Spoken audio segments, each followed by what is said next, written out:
Ignition sequence start.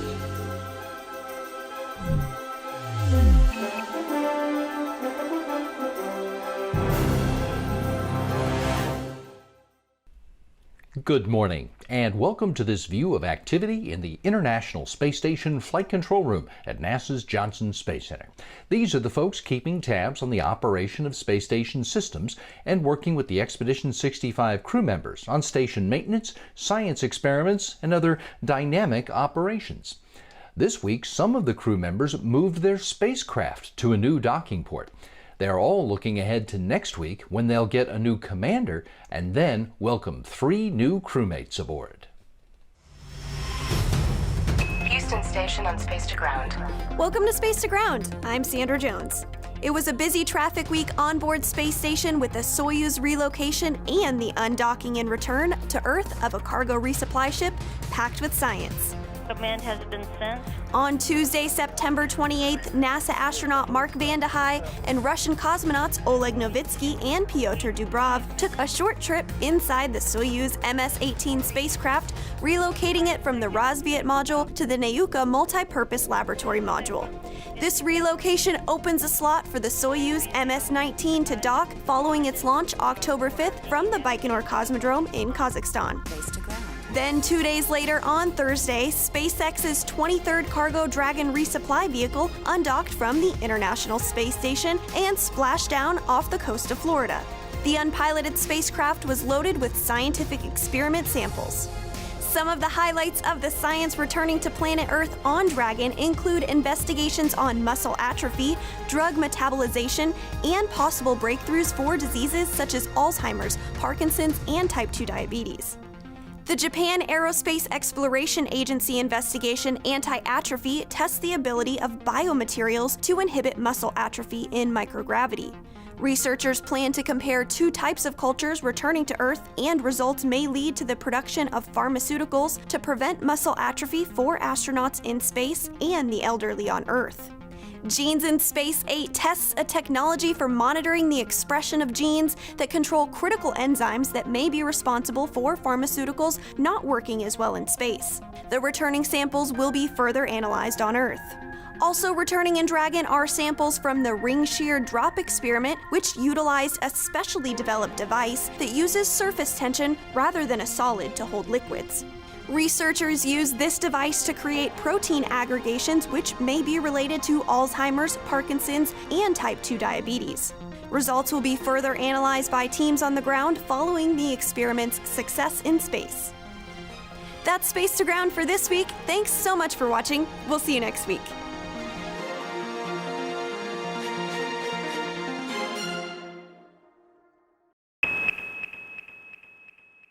The major goals of the International Space Station program are to support the commercial use of space, advance scientific research, promote international cooperation, and help lay the groundwork for future exploration out beyond Earth orbit. Those future missions will be part of the Artemis program, which is working toward the first flight of the Orion spacecraft on the Space Launch System rocket supported by the ground systems at NASA's Kennedy Space Center in Florida. Here's an update on the progress that's been made in getting that hardware ready for that next flight.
The goal of Project Artemis is to learn how to live long-term on the moon and get us ready to one day go on to Mars.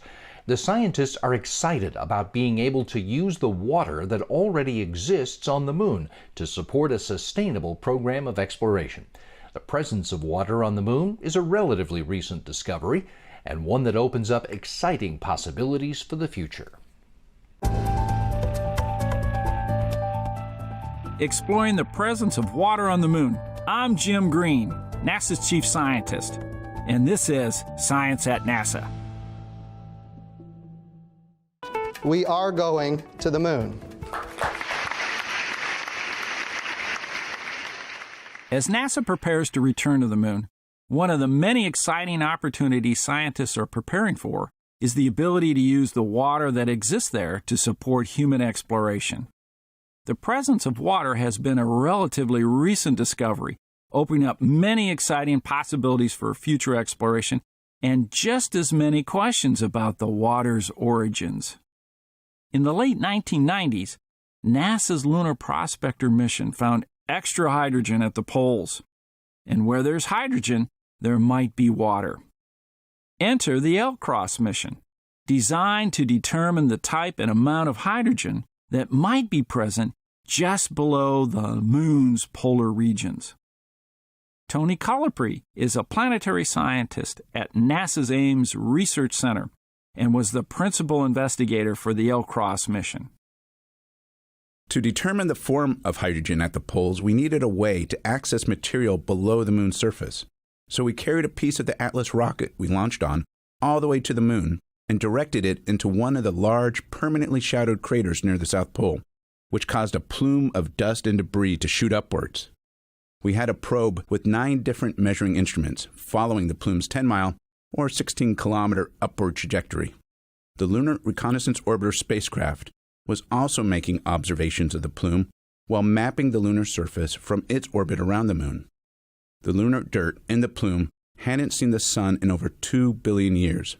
In the sunlight, among other metals and gases, we found water, about 5% by weight. Now we know there's water on the moon. Research scientist Jen Hellman is also at Ames. She explains why the discovery is much more than just a scientific curiosity. Ultimately, I believe we'll be living on the moon for extended periods of time, so we need to take advantage of whatever resources we can find there. Water is H2O, a combination of hydrogen and oxygen, and we can break it apart. So now we have a source of hydrogen and oxygen that may be able to be used for rocket fuel, as well as a source of oxygen for breathing. Water on the moon gives you a new paradigm for future space exploration. Very exciting. In the 10 years since the L-CROSS mission, we have continued to study water at the lunar poles from orbit with instruments on several missions. But we still have lots of questions. Where, for instance, did the water come from? Some believe that the water in other volatiles could be remnants of comets and asteroid impacts over billions of years. Others point to recent meteoric showers that can be seen producing water vapor. And where exactly is the water? We've confirmed that water exists in the Cabeus crater near the moon's south pole, where the L-CROSS impact occurred. But how plentiful is it? And can we expect to find it in other super cold regions? We won't be able to answer any of these questions with certainty until we visit the South Pole with robots and astronauts. Through the Artemis program, NASA is planning to do just that. Thirsting for more information about the changing science of the moon? Visit science.nasa.gov.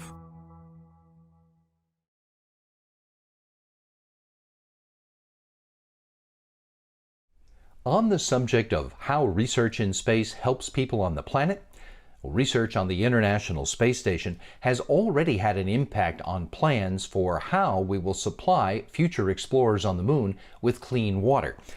But in figuring out how to do that, we've also developed an inexpensive, easy-to-use tool that allows people here on the planet to check the purity of their own water.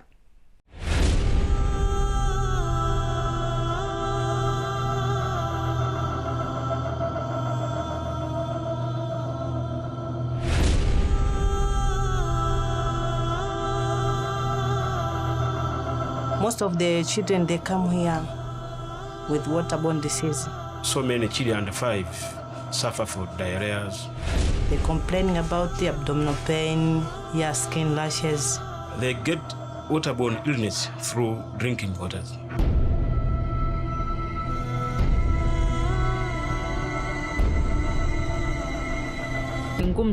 Most of the community members had little knowledge regarding the use of safe water and what safe water is. Because most of the water we use it without knowing it is affected with disease or not. So we need to test them so that we make sure that the water is safe or not safe. A lot of people have the idea that water quality is too hard to do in the field and it's too complicated.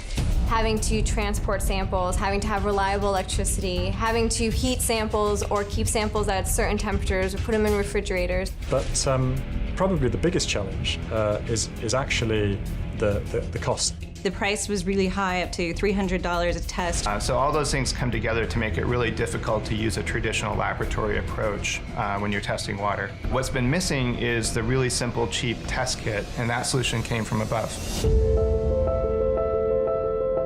On the space station, we recycle almost all the water that the astronauts drink, and that constitutes a risk because if that water became contaminated, the astronauts would have to abandon the space station in the worst case scenario.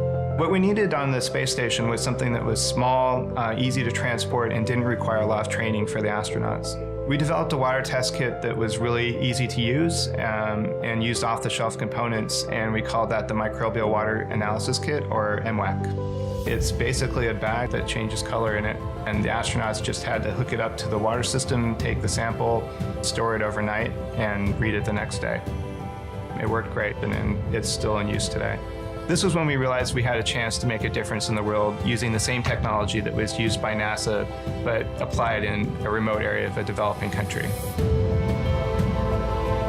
We started MWater for the biggest health crisis on the planet, which is a lack of safe water. The test kit is revolutionary because of its cost. It lowers the cost of testing water points from hundreds of dollars to about $5 to $7.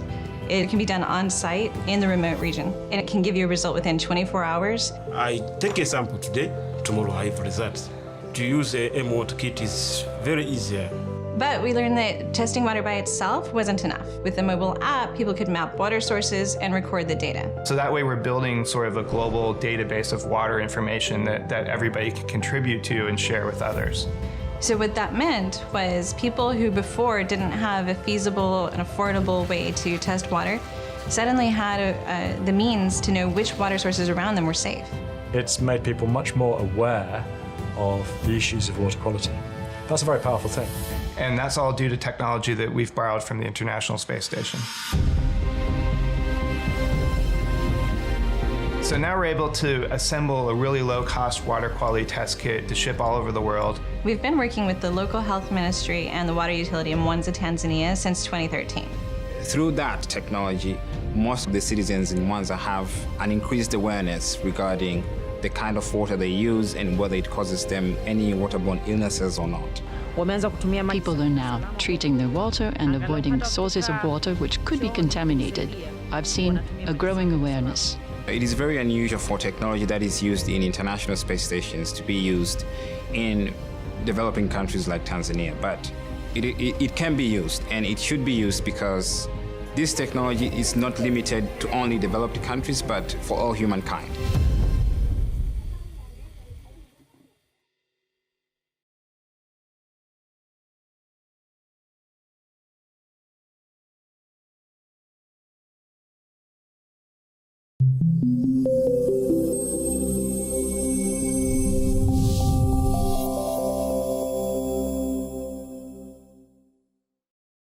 Along with doing hands-on science in the International Space Station's laboratories, the crew members have been talking directly with students on the ground to share the experience, and some of them have been making fun instructional videos in zero-G. In this installment of the STEMonstration series, Scott Tingle demonstrates the orbit of spacecraft and offers the viewers a chance to participate.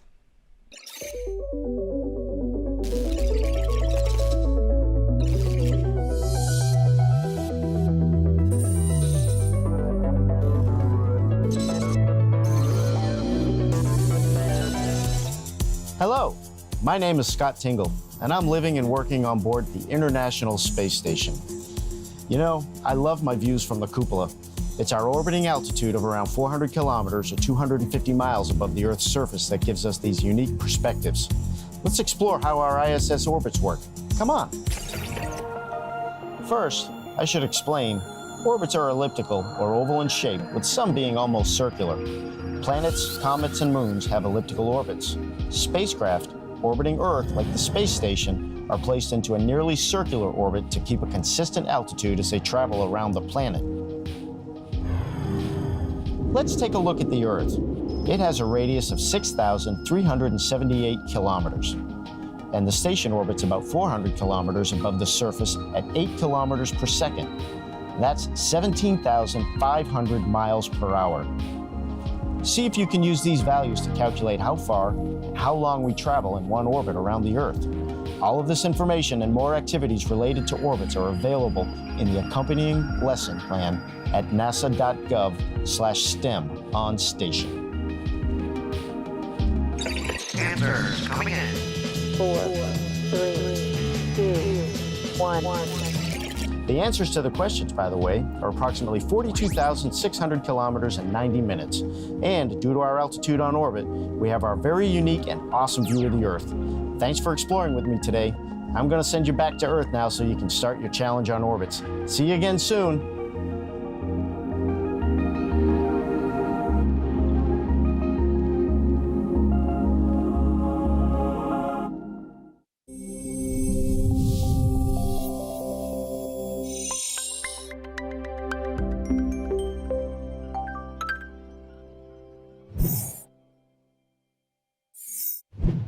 Four of the Expedition 65 astronauts, representing 3 different countries, flew on Crew 2 to the one and only International Space Station. Before their launch, we got each of them to stand still for some rapid-fire questioning. And here's the straight skinny on their favorite foods, colors, and decades, their pet peeves and guilty pleasures, and who inspires them.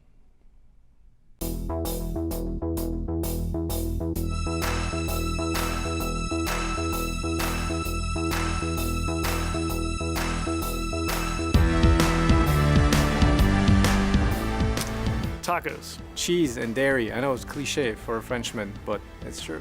Ramen noodles. Cookies. Favorite color is blue. Blue. Blue. Orange. Haagen-Dazs strawberry. Pistachio. Mint chip. Plain vanilla, low quality fast food ice cream. The Princess Bride. Favorite movie is Proxima. It's named after my first mission. It's the story of a female astronaut, European, French woman going to space. Anything with Bourne or Bond? It's hard to say. A couple of Japanese mystery books. Extreme ownership. I love books, so I can't choose just one. I don't have any. I read a lot of books, and I think if I had a favorite one, I would stop reading. But like every new one is my favorite book, and that's what I keep reading. I like skiing. Basketball. Rugby. Golf. I don't dance. I've been here long enough. Not falling for it. The moonwalk. Easy, but not really. That's the single ladies choreography. The 90s were pretty great. That's when I fell in love, got married. That's when I was in college, and the music was really great. Kids were born in the 90s. I had some great jobs of flying Apache helicopters and jumping out of airplanes. Every decade is the one we're in. I think things get better. Mean drivers. Inefficiency. I don't have anything. Nothing bothers me. I do have a superpower, and it's to make kids happy. Sometimes, you know, they want a selfie or an autograph, and you make them happy, and I think that's a really cool superpower to have. To fly. I would have to say fly. Flying, obviously. Rom-coms. I never watch movies, but sometimes when I do, I end up with, feel-good, happy ending love stories. Ice cream. Well, chocolate, but I don't actually feel all that guilty about it. Parent. Being a parent. Parent, for sure. It's not even close. My wife. Friends and families. My husband. I'd say my partner in life. She's the funniest person in the world. My dad. Amanda Gorman. I think my parents are really normal people who takes responsibilities at the local level and try to do the good things. Coffee. Tea. Coffee, definitely. Tea? build a sandcastle? I think I'd hop on a rover and go cruising around all day. Look for footprints. Probably do backflips. I was on a parabolic flight with Mars gravity and moon gravity. I can do a double backflip in moon gravity, but I'm not quite sure on Mars, but I would try it. I think it's Russian language, and one of my former crewmates told me, for Russian language, the first 10 years are the hardest, so I think that's pretty accurate. I think the volume and the variety is what makes it hard, but that's also what makes it great. Sugar.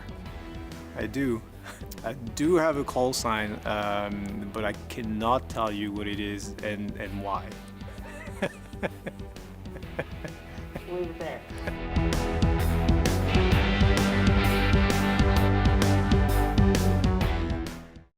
International Space Station crew members who spend many, many months in space, like the Expedition 65 crew members have, get the opportunity to see changes on the Earth below them over time.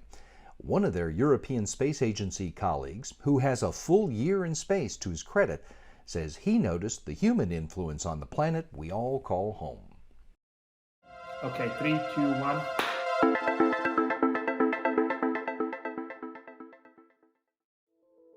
Well, I've been lucky enough to spend exactly one leap year on the space station, 366 days. So you can imagine that in 366 days, you get to see the Earth quite a bit. Even though we are so busy on the space station, we do try to look outside and glimpse what's flying below us any chance we get.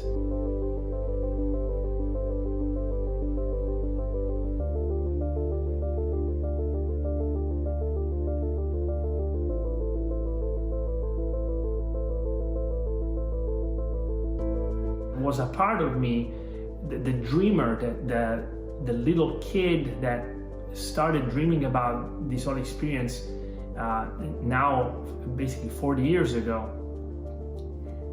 That part of me was still there, unchanged for 30 or 40 years, and just marveling incredulously at the beauty of it all. And I would see clouds and green and rivers, and it would just completely fill my eyes. The difference in observing the world or the universe from inside the space station, looking through the windows, or being outside, is what I describe as the same level of interaction that you can have looking at a beautiful aquarium from the safety of a room.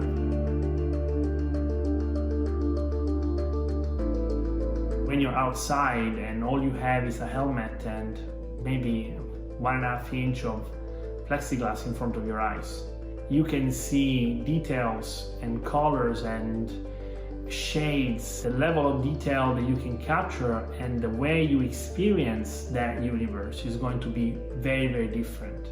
You want and you feel that you have become part of it, and you can develop that sense of belonging.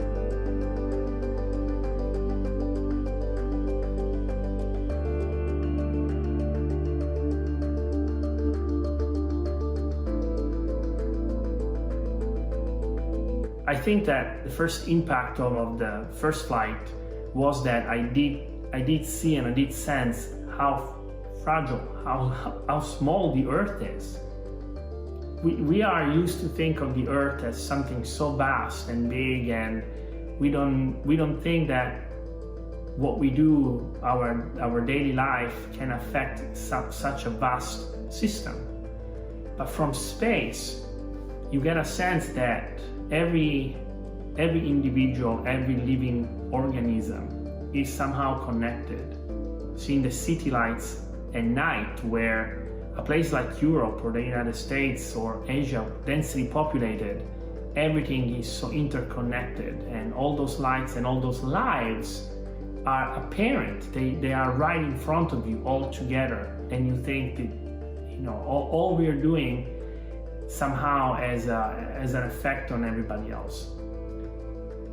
You come back from an experience like that thinking that that's what's happening, and then you can see the effects, both the positive ones but mostly the negative ones, in a second flight. And I think you have to acknowledge and grow an awareness, and with that awareness comes the desire to to share the experience and share that awareness. It's understanding that the science that's telling us how we are changing and influencing the world has solid mathematical and solid mathematical base. And then you see the effects of it and you just interiorize it, you make it your own experience. And I think that that's what happened. That's why astronauts develop that awareness of and the desire to help the environment somehow, in any way they can.